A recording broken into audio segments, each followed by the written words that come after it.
All right. Well, good afternoon, everybody, and thank you for the opportunity to allow us to get on the road here in Solano County, Winters, California, at Sierra Orchards, where I'm grateful to be hosted by Craig and his wife, Julie, a team that is assembled here that represents the diversity of support from the state of California and the agricultural space and the environmental space, the lands and natural resource area. We have our Secretary of Agriculture here. We have our Secretary of the EPA, and of course, Wade Crowfoot, who runs our Natural Resource Agency. And we're here with purpose and intention, and that's to build on California's legacy of open space, to build on California's legacy of environmental stewardship, to build on California's leadership as it relates to biodiversity and conservation. We're here to advance the collective cause of bringing people together across their differences to advance a different kind of mindset in terms of sustainability, to focus on some extraordinary things that are already occurring in the state and beginning the process of scaling these efforts and advancing a cause that we hope will impact not just the rest of the country, but parts all across the globe. I'm here as well with a particular bias, and that is a bias that was brought to me generationally. A grandfather that studied for decades native plants and native species here in the state of California. We have over 5,500 plant species in the state of California. 40% of them are endemic, meaning native to the state of California. Arthur Menzies, my grandfather, after spending years and years in Corregidor as a prisoner of war, came back with one mindset, and that was a focus on California native plants. There's a wonderful Menzies garden in the Bay Area that's testament to his contribution in this space. And I've always shared a little bit of that bias, and that history has been brought to bear and to light for me over the course of my 50 plus years. And it's in his spirit and in that light that I'm here today to advance an effort to codify efforts that are already underway here in the state of California, but advance them more formally by establishing a framework to preserve and protect over 30% of the state's lands to be conserved here in the state of California, and extend that to our coastal waters as well. 30 by 30 by 2030 is the mandate and the goal. We'll be the first state in the United States of America to do both land conservation and coastal conservation. And we will join other parts of the globe, some 38 nations and some national governments that have done the same. This is an international movement. California, as the fifth largest economy in the world, needs to flex its muscles, needs to assert itself and to advance that cause, not only as it relates to its global impacts, but hopefully jumpstart similar efforts in other states across this country. It's an audacious goal, and it's an achievable goal. And it's a goal that's consistent with our stated goals on our efforts to change the way we produce and consume energy here in the state of California and advance our low-carbon green growth strategies here in the state of California. It builds on the executive order that we advanced a few weeks back as it relates to our clean car mandate by 2035, builds on the work we're already doing in our cap and trade programs, our RPS, our renewable portfolio standards, and the spectrum of efforts we're doing not only to decarbonize our economy, but to jumpstart our economy by greening our economy and leading in the next big international economic opportunity, and that is the green sector. And so as advancement in this cause, we cannot forget about our lands, our working lands. We can't forget about our deserts, our wetlands. We can't forget about our coasts. We can't forget about our ranchers. We can't forget about our farmers. We can't forget about agriculture here in the state of California. Just think about this, 70,000 farmers and ranchers here in the state. Some 400 commodities that we sell to the world. We not only sell to the world, but we sell to this nation over a third of all the vegetables, 2/3 of the fruits and nuts like the walnuts that are produced here at Sierra Orchards. That's California's game that we do better than anybody else. But the other game that separates our game from the game played elsewhere is innovation. And trying to bring innovation and conservation, innovation in agriculture, innovation and land use, innovation and species and biodiversity protections is really where we can truly separate ourselves. And that's the spirit and the construct, the architecture behind this executive order that we're advancing here today, to create a collaborative and to create a collaborative mindset where we're not pitting one group against the other. We're bringing people to the table, bringing people quite literally around the table to advance these goals. We have an abundant mindset here in the state of California. That's what makes California so unique, so special. And that's the mindset we're bringing to this executive order, to bring parties together that in the past haven't always seen eye to eye, that have struggled to work in a collaborative spirit, and to bring those parties together to advance our collective goal of future-proofing the state of California, to making California more resistant and resilient to the realities of climate change. I've said this ad nauseum. It's pretty self-evident to anybody that lives out here on the west coast of the United States, let alone here in the state proper. The hots are getting a lot hotter. The dries are getting a lot drier. Just recall, it was 2011 to 2017 where we experienced an historic drought that led 163 million trees dead in its wake.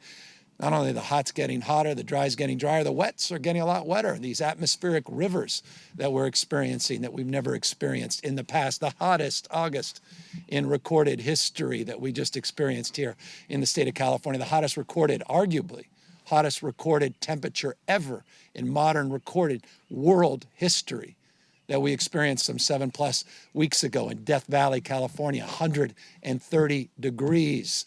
This is real. This is happening. And as I've said on many different occasions, if you don't believe in science, you got to believe your own eyes.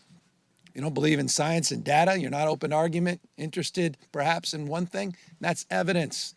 And that is the observed evidence that is self-evident here in the state of California about things radically changing as scientists had predicted years and years ago. What they predicted, though, we anticipated happening, occurring, and manifesting years and years from now. And the reality is happening much sooner than some had even predicted. And as a consequence of that, we've got to accelerate our efforts here in this state. We've got to do more, and we've got to manage things better.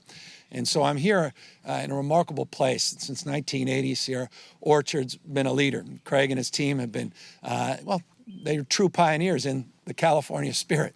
I think it was Horace Greeley said, "Go west, young man, go west." We talk in terms of that pioneering spirit about what makes California truly great, what makes that dream so relevant and so enlivening to so many people, the evocative nature of that pioneering spirit. And that innovation, that entrepreneurial mindset is present here at this orchard since 1980, has been moving in a different direction from many of the neighbors. Perhaps people may have rolled their eyes 10, 15, 20 years ago. People may have just dismissed Craig and his wife's work and his family's work here, and Ramon's work on this farm as an outlier. And now folks are paying attention. Now folks are not only paying attention, they're starting to educate folks right here on this farm about, well, Craig, how come you're not using as much water? Why are there so many more insects pollinating your plants? Why are things a little bit greener even during these drought years on your property than other properties? Why does it just seem more vibrant? And that all goes to the spirit of this executive order. It's around biodiversity. It's around alternatives to synthetic fertilizers and new strategies on mulching and composting. It's about recognizing that climate change is not just about greenhouse gas emissions emanating from tailpipes of vehicles, but it's the opportunity to sequester in our soils these greenhouse gas emissions, the carbon rather, in our soils that presents itself as an extraordinary opportunity to future-proof our state, our nation, and the world that we're trying to build in the light of global climate change. Just think about this. 2,850 different types of soil here in the state of California, close to 3,000 different soil types. The remarkable biodiversity that exists and persists here in the state of California. I mentioned the 5,500 different plant species. Again, 40% endemic here in the state of California. The abundance that we have, it's sitting right here. We're standing right on it. We're looking all around, and the ability to bring to bear Mother Nature's extraordinary contribution, the life and liveliness that she brings to bear every single day. All the solutions are around us. The answer to all of our anxiety and stress is around us. It's abundant. And so the abundant mindset, not the scarcity mindset, is what we bring to this executive order. A sustainable mindset, not a situational mindset, is what we bring to this executive order.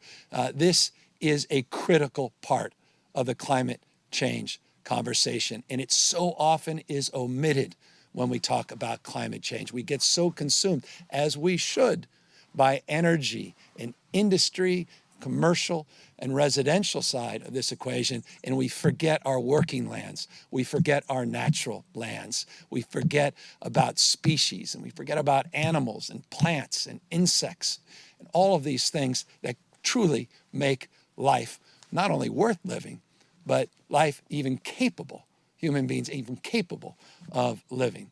I want to just extend, again, a bias by not only connecting the dot, my mother's side, my grandfather, Arthur Menzies, but on my father's side, left another legacy as it relates to preserving land, as he did with Prop 117, which he led here in the state of California, set aside land for mountain lions.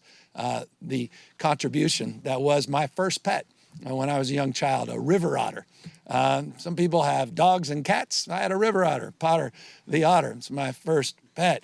And so when I, again, think about climate change, I think about animals. I think about plants. I think about insects. I think about farming. And of course, growing up in this state, how proud are we of our farmers? How proud are we of our ranchers? When you think about California, we talk about exporting innovation and that entrepreneurial spirit. We talk about the fact that we're entertaining the world, but we're also feeding the world. It's part of the three-legged stool that makes California such a special and unique and vibrant place. We're not going to walk away from agriculture. We're not going to dismiss or deny agriculture's future in the state. Quite the contrary. We have profound respect for those men and women that are out there every single day doing the hard work that we often take for granted when we're out there grocery shopping, and the abundance of choices that we have. And we want that extended for generations to come. And so that's why we are committed to working in a transition that is inclusive, a transition where we are incentivizing the kind of behavior that I think resides in each and every farmer and rancher, and that's a desire to leave a legacy, to leave something to generations unborn, to be able to look back as you do every single year with a mindset that recognizes a broader sense of permanence. And I think that framework is also, again, represented very much in the spirit and the letter of what we are advancing here today in this executive order. So I could belabor this, but forgive me, I won't. The executive order speaks for itself. We put out some guidelines in a press release that more simply lay out the tenets of what we're advancing. But 30 by 30. This state can achieve this. Let's see other states adopt similar strategies, and we can do so that doesn't hurt builders, doesn't deny our audacious housing goals, doesn't deny, in fact, anything. It only creates more opportunity, builds more collaboration, builds more bridges, builds more trust. And again, if we're ever going to address this issue of climate change head on, we will move at the speed of trust.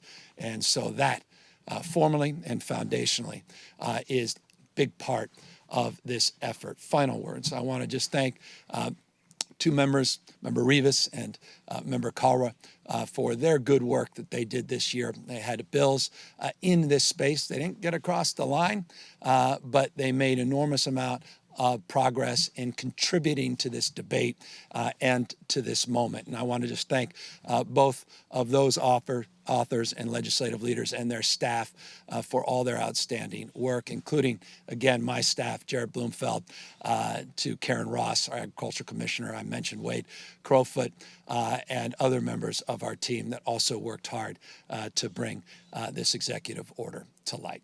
So that's the announcement. And of course, we are here, as always, to answer any questions, but just briefly, let me update you on COVID-19 transmission. Today's 7-day track is at 2.4%, 7-day positivity rate in the state of California down to 2.4%. Yesterday, Dr. Galley made some announcements about a number of counties that are moving into less restrictive tiers. Progress continues to be made on that front, but again, a sober reminder of the power and potency of your individual actions and importance of physically distancing to the extent you can, avoiding mixing, particularly indoors, and the importance of maintaining your vigilance on wearing a mask. I also want to just update briefly on the 22 now active fires in the state of California. The two that have generated most attention, the glass fires at 58% containment today, and the August complex, of course, the largest in state's recorded history, over 1 million acres that have burned just in that August fire, about 60% contained. So progress on both those stubborn fires. Final words before I open it up. It's just a reminder, these fires, climate-induced fires, and the pandemic that has created economic dislocation and anxiety, that we have to think about our interdependence in terms of these issues and not silo any of these issues any longer. And I want to bring all of that to bear and all of that to light, because a big part of this executive order is also about active forest management, reforestation, not just prescribed burns. It is about making our forests more resilient, making California more resilient to the impacts of climate change and wildfires at the same time, as well as keeping us healthy in the spirit of this pandemic by detoxifying our air and detoxifying our water. And so with that, happy to answer any questions after I sign the executive order. All right. With a walnut. In fact, a walnut in one hand, a pen in the other.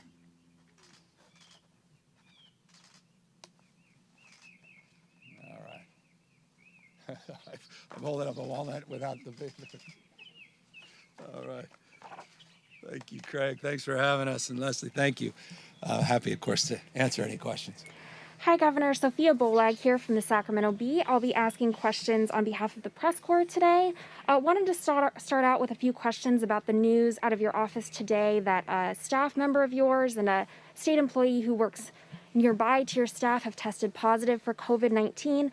Annabelle Munoz of ABC asks if you can tell us more about how you're handling those cases and how many people were exposed and are self-isolating. Yeah, so both individuals not working directly in our office, but in the governor's office, extended in the Capitol, and both are going through a contact tracing process led by the Department of Public Health, and they have both been isolated, and we are working back from that frame to make sure that everybody is appropriately tested, and anyone that's been in direct contact also goes through the protocols and procedures that we have put out so that we're not just preaching, but we're practicing what we preach. And so that's already underway, and it's just another reminder of how easily transmitted this disease is, and how, despite some of the good news on our positivity rates and some of the stability we're seeing in our case rates across this state,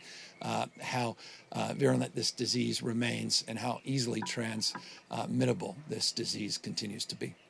Do you have a number for how many of your staffers are self-isolating right now? I don't have that. This brand new information, everybody going through the appropriate protocols. The good news is our office, we've been putting out a telework framework. Our office does not have the concentration of people that it had pre-pandemic. In fact, quite a small number of people are actually physically in the offices. One of these individuals is an intern and another a staffer in one of our state agencies. And so we're going through all of that, and we'll be as transparent as we possibly can, respecting people's rights and privacy. But we're doing this by the book, utilizing the protocols that we believe should be advanced across the spectrum, private, not just public sector, health-led contact tracing methodology of making that determination. And we'll provide that to you when they conclude their effort.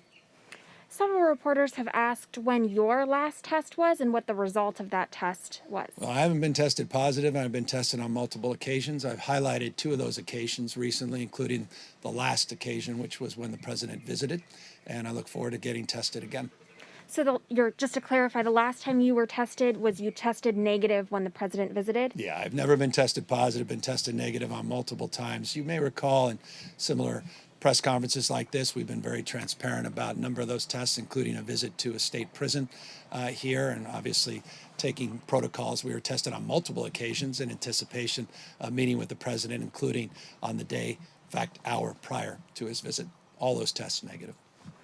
Last week, we learned that Disney chairman Bob Iger had quit your economic recovery task force. What was your reaction to that news? I had a wonderful conversation with Bob, who's been very active and participatory in our task force. I'm incredibly grateful for his support, his insight, his counsel over the period of the last number of months, and didn't come to me as a surprise at all. There's disagreements in terms of opening a major theme park. We're going to let science and data make that determination. I understand the dialectic, the friction, the frustration that many business leaders have, that they want to move forward sectorally to reopen. But we're going to be led by a health first framework, and we're going to be stubborn about it. And that's our commitment. That's our resolve. And while we feel there's no hurry of putting out guidelines, we're continuing to work with the industry, amusement parks. And by the way, amusement parks aren't just Disney. You've got all kinds of amusement parks, including smaller parks that are out there in the piers, like down in Santa Cruz, and others that may be impacted. And so we're trying to work through all of those things. It's very complex. These are like small cities, small communities, small towns. But we don't anticipate in the immediate term any of these larger theme parks opening until we see more stability in terms of the data.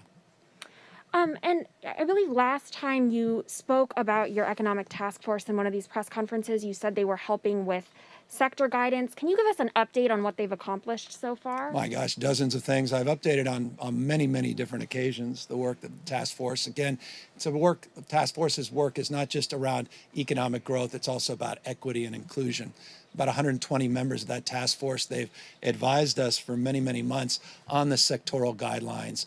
We have small working groups, a number of subcommittees that are part of the task force. And not only did they guide us through the application, but also the implementation of many of the guidelines within sectors, but also guided us through a budgetary process, responsible and no small part for advancing over $100 million of budgetary support for new small business tax credits, hiring tax credits in the state, the waiving of the $800 franchise tax fee for new business startups, an idea that emanated from that task force, the new revolving loan funds that we provided, over $100 million to the iBank for microloans to small and minority-owned businesses, those that have otherwise fallen through the cracks of our PPP program and can't get SBA support. Those are just 3 anchor examples. There are many, many other examples of the work of that task force. And that task force is one of many economic supports that the state has, including formally the work that's being done at GoBiz and the incredible network of small business supports that exist and persist throughout the state of California, including the other advisors that we have, less formal than this 120-member task force that are also advising us on next year's budget and advising us on a new package of economic supports and small business support coming into January in the next legislative session. Sorry, Governor, could you clarify who is on that task force you just mentioned, who's advising you on the budget? There are 120 members of that formal task force. Oh, okay. There are dozens of other people. And I want to remind everybody, of my background.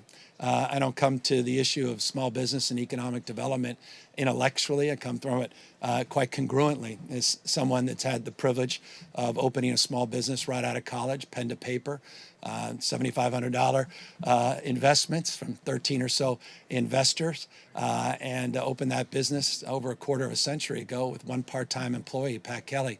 We were able to grow that business, a small wine store to restaurants, a number of hotels, a number of wineries, doing business in many different counties up and down the state of California.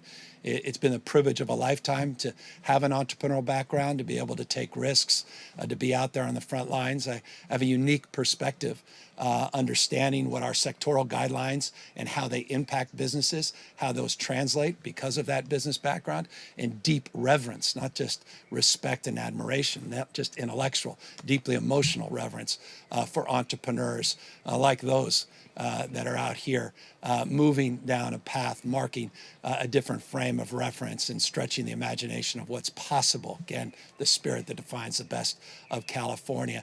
That is still, that spirit, alive and well in our state, and we need to harness it, and we will advance more efforts still next year, and I look forward to working with the legislature and working through next year's budget to continue to support our small businesses even more than we have in the past. Paul Rogers of the San Jose Mercury News has a question about the order that you just signed. He asks, 47% of California is already owned by the federal government, mostly in national forests, national parks, and BLM lands. Would this initiative seek to limit commercial uses of those lands like logging, grazing, mining? And if so, how is that possible when the state doesn't own them? No, it's about conservation. It's not about, again, a scarcity mindset. It's not about taking something away. It's about an inclusive, abundant mindset. It's about incorporating our hunters and our fishermen and women. It's about incorporating those that want to recreate and those that want to do the good work that we need to do in terms of actively managing our forests and biomass and all of the other working and natural lands, adaptation and adoption that is well defined here in this state. Look, 53% of the land in the state of California, it's about 104.8 million acres in this state itself. 104.8 million acres. 53% of that is public land, state and federal land. And so we will work with our federal partners, we'll work with our public partners, but we will work as well with our private partners to actively manage and engage these lands in these larger conservation efforts. Alex Michelson of Fox 11 asks, what's the most important thing we as individuals can do to combat climate change? I think it's the sum total of our individual acts that make ultimate determination of our fate and future. Remember, total consumption is nothing more than the sum total of all local consumption. So it's our consumption choices. It's our day-to-day activity in terms of our preferences. And do we support farmers like the Sierra Orchard? Do you support an operation like that? That's a choice you can make when you go to the store or you go online. What kind of choice do you want to incentivize by creating a market? There's no substitute for free enterprise creating markets and incentivizing better behavior. And I think consumer choice can really drive these markets. Policies and accelerator, that's what we're advancing here today. But within that consumer consumption really is the genesis of the response to that question. And that goes across the spectrum, including the kind of cars you buy, light bulbs.